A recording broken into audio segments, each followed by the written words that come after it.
ठाणे महानगरपालिकेतील आग प्रकरण आग नैसर्गिकरित्या लागली की लावली स्वप्नील महेंद्रकर यांनी आता या दुर्घटनेसंदर्भात सवाल उपस्थित केले। सामाजिक कार्यकर्ते स्वप्नील महेंद्रकर यांच्याकडून आता शंका उपस्थित करण्यात आली।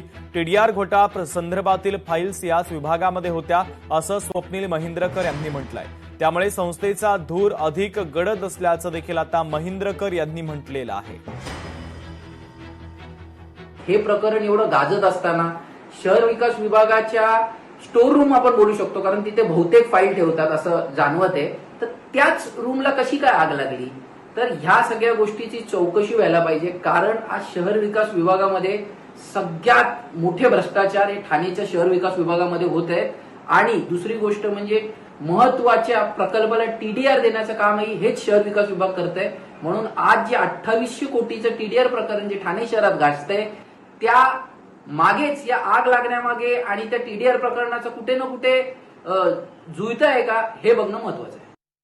ठाण्यामध्ये अंमली पदार्थ विरोधी पथकानं मोठी कारवाई केली। एकूण 3,03,64,00,000 रुपयांचा मुद्देमाल जप्त करण्यात आला। चरस आणि ड्रेमडोल कॅप्सूल जप्त करण्यात आले, तर या कारवाईमध्ये तिघांना अटकही करण्यात आलेली आहे।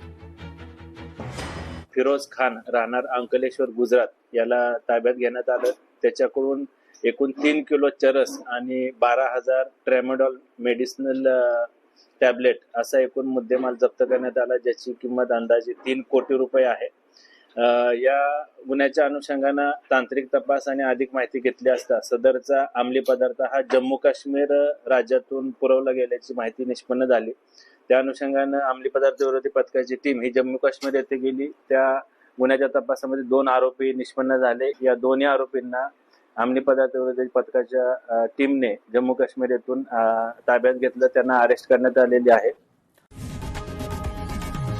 लोकशाही मराठी ऐका, पहा, जागरूक रहा।